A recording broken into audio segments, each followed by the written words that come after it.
Keith Smith, Yahoo Sports, NBA. He's set to join us here and talk a little NBA.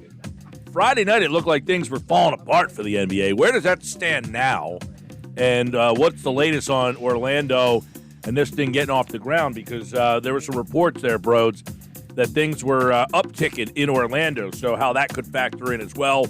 Our good buddy Keith Smith at Keith Smith NBA joins us now on the Boardwalk Honda Hotline with all the news on the NBA's return, and we got a lot of it here. Let's start with that, though, Keith, where what do you know about the possibility of, all these upticks in the coronavirus? Is that a concern at all down there? Yeah, it is a concern. Our Orange County mayor, things work a little bit different in Florida. We have mayors of the counties. Some of the cities have mayors, but the mayor of Orange County, Jerry Demings, spoke yesterday.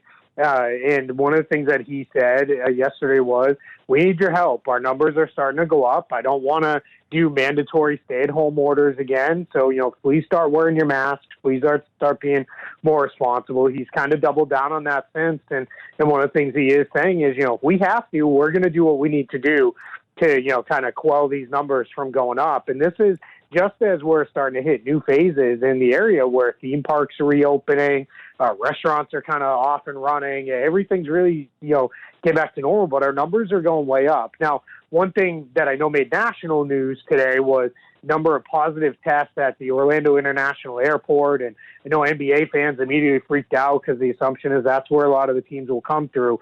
It was later refuted that those numbers that the governor of Florida shared of 260 people tested positive out of 500 were completely inaccurate. Those were the numbers of several different people, different groups added together all the way since the beginning of March when they first started doing some of the testing. Of the 500 tests over the last few days, it was only 2 positive tests, which is, a much, much lower percentage and something that people feel pretty good about. So I just want to make sure that I get that out there because I know that made, the rounds quite a bit today. All right, that's good news. All right, so Friday, there was all this hubbub about the possibility of the players, not playing. Where does that stand now? Is that even on the radar anymore, or is that still a possibility? I think it's still on the radar for sure. There are definitely some players who have some concerns. It sounds like the health concerns and the concerns of which kind of run counter to the health concerns of being trapped, if you'll put it that way, at Walt Disney World, are starting to fade a little bit. I think they realize there's going to be a lot of things to do here and that they're going to try to make it as enjoyable a thing for the players as possible, as well as I think the safety issues. Michelle Roberts, the executive director of the Players Association, said it herself that outside of it being a completely hermetically sealed bubble, this is about as safe as you can make it. And I tend to agree with her on that. So I think those concerns are going away. What are not going away or haven't gone away to this point are the concerns around, is it the right thing to play basketball right now? A lot of the players are very publicly involved and very, at the forefront of a lot of the movement around the Black Lives Matter movement and that cause and other social justice causes. And there are definitely players who are still a little bit on the fence of, is this the right thing to do? The NBA has given them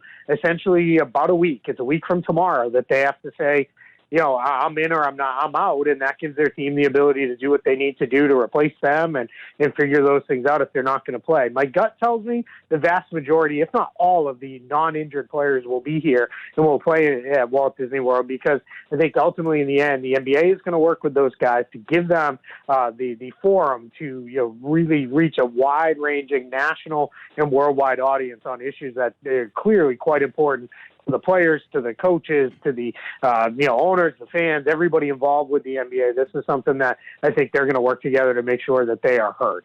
All right, Keith Smith with us at Keith Smith NBA. Follow him for the latest on everything that is happening at this Disney World setup. Now, what do we know about the setup? What is this going to look like for the players who are, quarantined in this bubble? What kind of amenities, what kind of things are they walking into here? Yeah, they've got all sorts of stuff. So what they're going to do is they're going to put the teams at one of 3 resorts. The teams that are expected to stay in the longest, the teams that are on the higher end of the seating, they're going to stay at the Grand Destino Tower at Disney's Coronado Springs. That is a less than a year old. It's a high-end luxury convention-style tower that was built to attract high-end convention business. It's really just a beautiful hotel that they're going to be there. Then the teams that are kind of in the middle of the pack, they should be playoff teams, but their stay may only last a round or so. They're going to be at Disney's Grand Floridian Resort. And then those teams that are, they're going to have to fight their way into the playoffs, they're going to be at Disney's Yacht Club.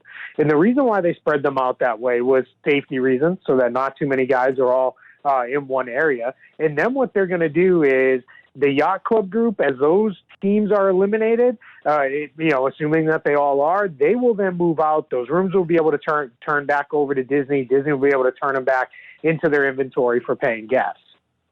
So that's going to be something that we're really going to see here as they move forward with that. And then the next group, as far as amenities go, they're going to let them golf. They're going to set up fishing excursions.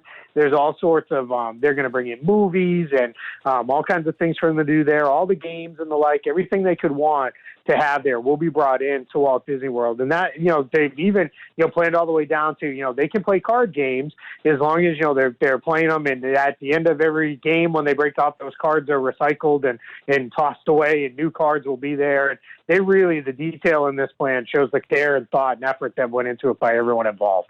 Yeah, absolutely. I mean, it does kind of make you chuckle a little bit when you say that, but that just shows you how much they really are looking into everything possible when it comes to keeping these players safe, which is definitely very important. But going to the actual games itself, how about the schedule when it comes to the games? Do they plan on having multiple games a day? Do you think that they're going to have to try and fight against football maybe later on in the season and schedule games on certain days based off of the NFL season?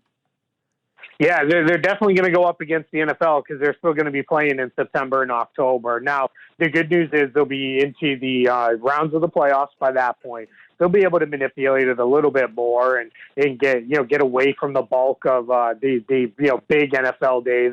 I'd be surprised if you see major games being played up against Sunday Night Football or Monday Night Football, or maybe even the Thursday night games. They'll manipulate things there. But in the early part, in late July, August, what you're going to see is they're setting up all three arenas at Wide World of Sports are going to be set up with a game-ready court that is broadcast-ready.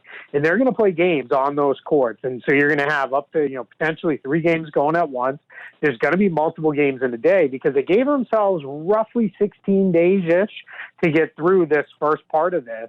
And there's 88 games. Now, I'm not a math genius or anything, but that tells me you got to play 5 or 6 games a day to be able to get through that. So that's going to be what we're going to see. They're going to be playing a lot of games, all set up and, we're ready to go. And now those early, handful, a couple of weeks there, about 16 days.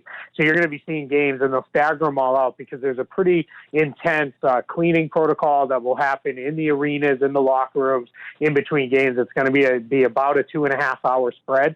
So they'll stagger things out. So I think you're going to see games, probably in the mid-afternoon starting. It won't be quite Summer League like what they talked about, but there's going to be games all day long and all the way into the late evening hours. Yeah, that's what my follow-up was going to be, kind of, Keith, is so you anticipate all 3 gyms having multiple games in them every day. So in other words, you might have like a 3 o'clock game, a 5:30 game, and then like an 8:30 game or something to that. I don't know how they're going to maybe try to appease the West Coast and maybe do like a 5. Are you going to play a East Coast 10 o'clock game to appease the West Coast? But in some capacity, have 3 games all the time going on in these 3 different venues? Yeah, so I think what you're going to see on a max stage, you'll see 2 games in each venue, and then those start times will be staggered out a little bit so that they're not overlapping too much. So you might see, like you said, a 3 o'clock in the venue, and then the next game is played in that venue at 6 o'clock or something around that range, and then another one might start at 6 o'clock, and then their next game is played at 8 o'clock, and then you might see a 7 o'clock and then a 10:30 or something like that. They are gonna all the plans from all indications because there's no fans. So this is a made-for-TV event, and they want the West Coast fans to be able to see their team play in as close to their normal time slot as possible. So one of the things that I was told is they'll start games as late as 10 or 10:30 Eastern because they want those fans on the West Coast to be able to see their team play, at 7:30 like they're used to seeing them. Is there any update on implementing the floor to these courts? Because for the higher seeds, that is, because then it will absolutely change how they would have to do this. No, because now you're going to have to change the floor for specific games in some of these courts. Yeah, I think until we get deep into the playoffs, maybe the conference finals, when you're down to only a couple teams left, that's the earliest time they'd entertain that. But I think that's mostly, kind of gone out the window. I think it was, these were all cute ideas of, different things we could do for, a semblance of home court advantage. But I think they're looking at it as, let's just get here and play basketball, and all the rest of it, we can kind of skip, and, we'll still make this a great product in the end.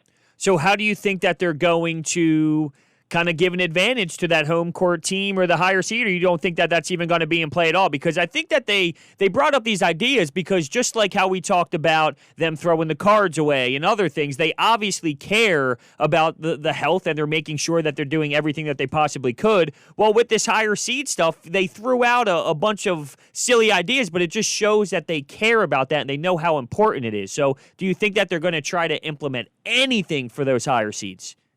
Yeah, I don't think they're going to. I think, a lot of those ideas, when you talk to coaches around the league, and that's the ones who ultimately matters to the coaches and the players, they didn't like a lot of those things. They didn't like the idea of extra timeouts or coaches' challenges. And every coach I talked to absolutely hated the idea of extra fouls for certain players. And their thing, what they kept coming back to is, this is all gimmick stuff. Let's just play.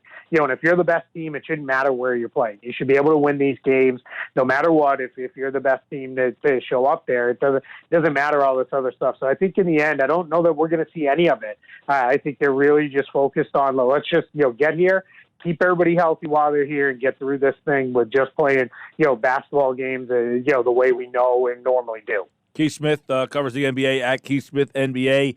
Obviously, you have the situation where there's not going to be any fans there, but they have said that you can have the players from the other teams there, right? So there could be the possibility. Now, how big are the three arenas?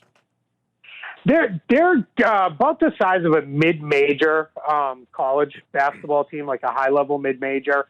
The one I know seats around 5,000. Now, that's if all the stands are pulled out and all the seats are set up and those kind of things. But clearly there's not going to be that many people there. But, yeah, one of the things I was told is, players can come and they'll space them out and spread them out as necessary in the gym. Yeah, that'll be interesting. We were laughing a little bit, half joking, maybe serious, I don't know, that Ben Simmons, we've seen him shoot threes in, these summer videos when there's nobody in these gyms, and we're like, hey, maybe that'll help him, be a little bit more comfortable. But now if you put his peers in the gym, and just it's going to be like an AAU setting where, we could see it. We threw out a scenario, Keith, where, the Sixers and the Raptors are in Game 7, and the Bucks have already advanced, and they're sitting there watching to see which team, advances. It's going to have that AAU feel to it. Yeah, it absolutely is. And I love the idea of, somebody sitting in there and, rooting against the team because they don't want to play them in the next round. And, they're hooting and hollering and making all sorts of noise and those kind of things. I think, that could be a lot of fun. I think in general, I don't know how much of that we'll see. I mean, a lot of these guys are openly, though. They tell us, when I go home, I put on League Pass and I watch games. And in the playoffs, when we're not playing, we're watching all these games. But so I don't know how much of that will happen in person in the gym. It's definitely fun to think about, and I hope we get to see some of it. All right. Obviously, we're all hoping that this all stays on the course, that the coronavirus stuff doesn't factor in here, that everything can kind of continue. Basketball could be back July 31st or the 30th. I guess they're kind of pushed up, and that's what they're looking for. Keith Smith has plenty more. Follow him at Keith Smith NBA to find out a whole heck of a lot more about what's happening at Disney World as things continue to materialize. Is there anything else to add that is happening down there that is kind of stands out to you? Yeah, from the Disney side, they've been prepping for this for a while. Their assumption has been that this is going to happen.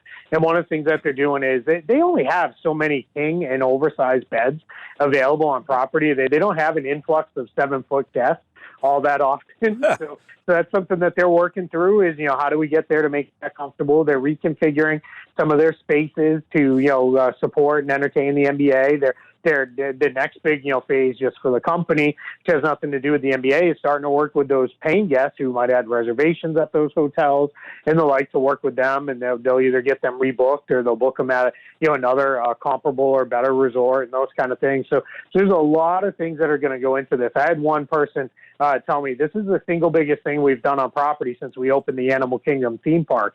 And I tend to think that they're right. This is a massive undertaking. It's really a historic thing. And, I think Disney is, from the beginning, that's why I wrote the piece 2 months ago for Yahoo Sports. I think Walt Disney World is uniquely positioned to pull something like this off. And I think that they're going to do absolutely fantastic with this. And at the end, their hope is to turn this into something where the NBA says, that went about as well as it could possibly go, because Disney would love to host some kind of annual event. And there's been all these talks of mid-season tournaments and things like that. And Disney would love to be involved and be the host, which I don't know that that's all that hard of a sell to say to NBA players in, maybe mid to late January that are in cold weather cities, hey, we're going to pack up and go to Florida for a couple weeks to play this mid-season tournament. I think a lot of guys might say, yeah, I'm in. Let's do that. Great stuff as always, Keith Smith, and we'll have more on the NBA. Follow him at Keith Smith NBA, and he, like all guests, appeared via the Boardwalk Honda hotline. Take care, pal. Thanks, guys. You all stay safe. You do the same. We'll talk to Keith again next week.